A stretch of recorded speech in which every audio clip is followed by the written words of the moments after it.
Ukraina turi išnykti. Rusijos visuomenėje nėra vieningos nuomonės, kas turėtų nutikti Ukrainai po Rusijos pergalės. Draugai mano, tai yra Rostislavo Iščenkos, gimusio Ukrainoje, augusio Ukrainoje, gyvenusio, dirbusio, kūrusio posttarybinę Ukrainą ir galiausiai iš jos pabėgusio, gelbėjant savo gyvybę, straipsnis. Tai yra straipsnis žmogaus, kuris Ukrainos visuomenę žino taip gerai kaip pats save ir kuris realiai vertina šitą situaciją, o ne pagal kažkieno įnorius ir įgeidžius. Taigi, idėja Ukrainos teritorijoje sukurti vieną ar kelis protektoratus yra gana populiari. Iš pirmo žvilgsnio tai iš tiesų patogu. Juos kontroliuojame mes, o už tai, kas pas juos vyksta, taip pat ir už gyvenimo lygį atsako jie patys. Kokiu nors kitu atveju dėl tokio scenarijaus įgyvendinimo reikėtų kovoti iš visų jėgų. Tačiau tik ne dabartinės Ukrainos atveju. Reikia turėti omenyje, kad nepriklausomybė Ukrainai nukrito ant galvos visiškai nelauktai, netikėtai ir nereikalingai. Niekas išskyrus porą šimtų marginalų už ją nekovojo ir jos nenorėjo. Patys aršiausi nacionalistai, tokie kaip Dračas ir Pavličko, tarnavo ukrainiečių tarybiniais rašytojais, o lengvatautinė opoziciškumo forma jiems viso labo padėjo slėpti savo talento stoką. Gyvenimas Tarybų sąjungoje, Ukrainos socialistinėje respublikoje, juos visiškai tenkino, nes jokia kita valstybė, joks kitas režimas nebūtų milijoniniais tiražais leidęs jų grafomanijos. Šiandien net labiausiai užkietėję Ukrainos patriotai, kabutėse, neprisimins ne vieno šių visai neseniai mirusių klasikų, kabutėse, kūrinio. Šį uždarbio būdą dirbti kišeninių ukrainiečių pas maskolius išrado dar Tarasas Ševčenka. Tu tik papasakok rusų disidentams, kaip kenti nuo jų valdžios priespaudos. Anie susigės, tavęs pagailės, pamaitins, pagirdys, išleis tavo darbus. Prieš tai dar padarė juos skaitomus, o jeigu esi visai silpno protelio, tai dar ir parašys už tave. O tu paskui juos išduosi KGB ir iš nusikalstamo režimo gausi ordinų, pareigų ir kitų gerybių. Už visą šį gerovės rojų tai reikia periodiškai, kartą kas 3-5 metus, miglotai ištarti ką nors apie sunkią ukrainiečių tautos dalią, tačiau taip miglotai, kad būtų neaišku, apie kurį būtent šimtmetį kalbi, dabartinį ar kurį nors iš praeities. Na ir dar kartais reikia garsiai paskaityti tėvo Taraso eilėraščių. Apie savąsias eiles juk galima išgirsti ir kokią nemalonę tiesą, o štai Ševčenka, jis beveik kaip Leninas, jo kritikuoti negalima. Tokie ir buvo didžioji dauguma nacionalistų, kabutėse, praėjusio amžiaus 9-ojo dešimtmečio pabaigoje ir 10-ojo dešimtmečio pradžioje. Jiems tarybinio lobio praradimas buvo asmeninė katastrofa. Jokia nepriklausoma Ukraina negalėjo jų nei iš dalies taip sočiai maitinti ir taip mažai iš jų reikalauti. Neatsitiktinai, kaip ir Rusijoje, nepriklausomos Ukrainos politiką ir verslą gausiai aptupė buvę komjaunuoliai – Pinčiukas, Tučinovas, Timošenko ir kiti. Tik Rusijos Chodorkovskiai tapo tiesiog banditais, o jų kolegos ukrainiečiai, kaip pono atamano Griciano Tavričeskio sėbrai, idėjiniais banditais, einančiais už tautos laisvę ir Ukrainos nepriklausomybę. Kaip tai primena Lietuvą, ar ne, draugai mano? Tačiau jeigu jau nepriklausomybė iš kažkur nukrito, vadinasi, kad tauta nepagalvotų, jog be jos buvo geriau. Ji, tauta, turi suprasti, kad būtent dėl šios nepriklausomybės kovojo ištisus šimtmečius. O kaipgi ir su kuo kovojo? Na žinoma, su rusais. Juk ne su amerikiečiais. Kur jūs Ukrainoje iki 10-mečio pradžios buvote matę gyvą amerikietį? O kad galutinai išsisklaidytų rusakalbių gyventojų abejonės, ar tik ne su jais pačiais savimi jie kovoja dėl tos nepriklausomybės, jiems buvo užsiminta, kad Ukrainoje turtų yra ne mažiau negu Rusijoje, o gyventojų 3 kartus mažiau. Taigi, be šiltos jūros ir švelnaus klimato, dalijant viską vienam žmogui išeina 3 kartus daugiau negu Rusijoje. O rusai tikrai pareikalaus savo dalies, todėl reikia ruoštis ją ginti. Štai todėl jie taip lengvai patikėjo rusų kareiviais išvežančiais į tėvynę klozetus, mikrobangų krosneles ir asfaltą, nes tai visiškai įsipaišė į propagandos sukurtą pasaulio vaizdelį, padalytą į 3 dalis.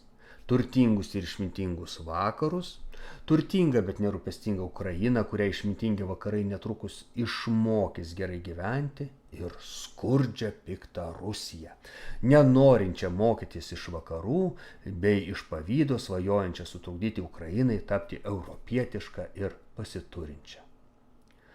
Ukraina paskendo šiame mite, praradusi savo praeitį, dabartį ir ateitį.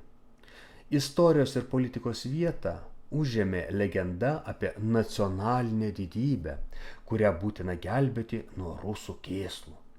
Ekonomikos vietą užėmė viltis į vakarus, kurie ateis, viską mums pastatys, visko išmokys, duos pinigų gražiam gyvenimui ir apskritai nereikės dirbti, o tik gerti kavą Vienos operoje. Mokslas ir švietimas žlugo. Kam? Todėl, kad jie nereikalingi, jeigu ukrainiečiai ir taip nuo gimimo yra europiečiai. Jiems teliko gauti tai, kas jiems priklauso pagal gimimo teisę ir ko jie taip ilgai buvo netekę. Apkvailintos naujosios kartos įsisąmonino, kad svarbiausias gyvenimo pasiekimas – gyventi Europoje, o visa kita nesvarbu.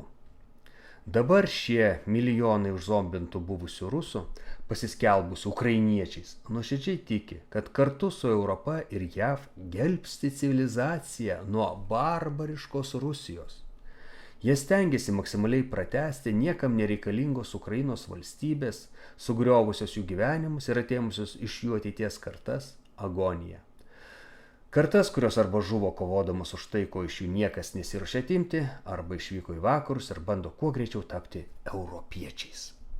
Nelabai sekasi, nes jų įsivaizdavimas apie europiečius toks pat apgailėtinas kaip ir apie save. Tačiau jie stengiasi. Ukraina ir laikinai išlikę ukrainiečiai neturi pozityvios egzistavimo prasmės. Paskutinis didysis uždavinys, kurį jie bando išspręsti, nusitempti paskui save į kapus Rusiją. Iš pradžių jie buvo įsitikinę, kad bendromis su vakarais pastangomis palaidos Rusiją, o patys džiaugsmingai įsilies į laisvų tautų šeimą.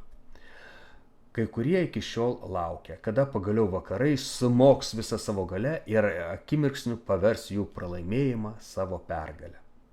Tačiau net tie, kurie prarado tikėjimą pergalę, svajoja neleisti piktiems maskoliams mėgautis triumfu, svajoja padovanoti jiems paskutinį nuodingą įkandimą, kad jeigu jau Ukrainai nelemta išgyventi, tai ir Rusija negalėtų švęsti pergalės.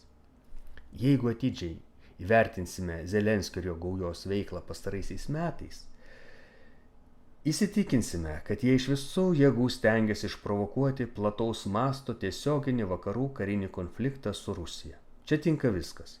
Smūgiai Kazachstano ir Amerikos naftai terminaluose ir jūroje, bandymas pasiekti, kad Iranas smogtų raketomis Ukrainai, taip siekiant tapti JAV sąjungininkų, kartu su jomis kariaujančių prieš Teheraną.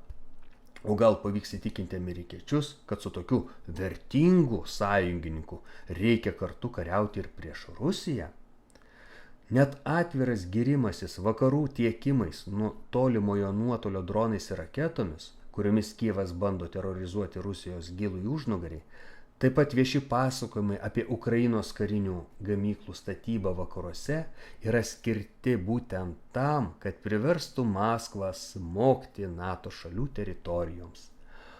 nes Kijevas tikisi, kad NATO atsakys ir prasidės didelis karas. Tai, kad branduolinėme gaisre pirmiausia vėlgi sudegtų pati Ukraina, jų nejaudina. Jie tarsi patikėjo savo nemirtingumu. Ukraina kaip į nerštą plaukianti lašiša, pasirengusi žūti, bet įvykdyti savo pareigą. Tik žuvis žūsta tam, kad gimtų būsimos kartos, o Ukraina pasirengusi žūti tam, kad būsimų kartų apskritai nebūtų.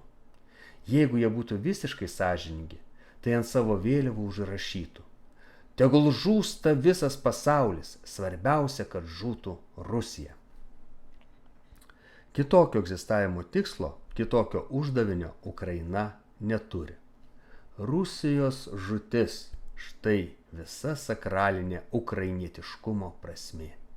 Būtent todėl visiškai nesvarbu, kaip Ukraina išnyks, ar bus padalyta tarp kelių valstybių, ar įeis į Rusijos sudėtį kaip susigrąžintos teritorijos, ar šioje teritorijoje galios ypatingas teisinis režimas ir kiek laiko jis galios, visa tai yra antraeiliai dalykai. Svarbus, bet antraeiliai. Svarbiausia, kad Ukrainos kaip tokios nebeliktų pasaulyje ir kad atmintyje neliktų ukrainizmo idėjų. Anksčiau ir vėliau sutriuškintos valstybės, jeigu iš jų kas nors lieka, pradeda svajoti apie revanšą ir jį rengti. Protektoratai įgyja visišką nepriklausomybę ir norą atsiskaityti su buvusiu protektoriumi. Legenda apie amžiną kovą už nepriklausomybę per silpnumo ir paklusnumo laikotarpį apaugs tikrų istorinių kūnų. Ir jeigu ne mūsų vaikams, tai mūsų anūkams vėl teks susitikti mūšio lauke su jau tikrais, o ne iš vakarykščių rusų perdirbtais ukrainiečiais, svajojančiais likviduoti Rusiją. Šiuo klausimu kompromiso būti negali. Tik mes arba jie. Kad egzistuotume mes, kad egzistuotų Rusija, Ukraina turi išnykti. Rusija turėjo kitų priešų ir turės kitų priešų. Tačiau ne vienas iš mūsų priešų nebus apsėstas Rusijos sunaikinimo net savo paties žūties sąskaita. Su kitais yra klausimo kaina ir su jais galima bent laikinai susitarti. Su Ukraina susitarti neįmanoma. Tai biologinis ginklas, sukurtas specialiai tam, kad žudytų rusus, kurių nepavyksta perdirbti į ukrainiečius. Ukraina turi išnykti. Jūs girdėjote Rustislavo Iščinkos žodį, nuorodą į jo straipsnį žemiau komentare po video. Dalinkitės, platinkite ir įsisąmoninkite, draugai mano, kad Ukraina sukurta specialiai tam, kad visi kiti pasimokytų, kaip nereikia daryti. Viskas. Iki.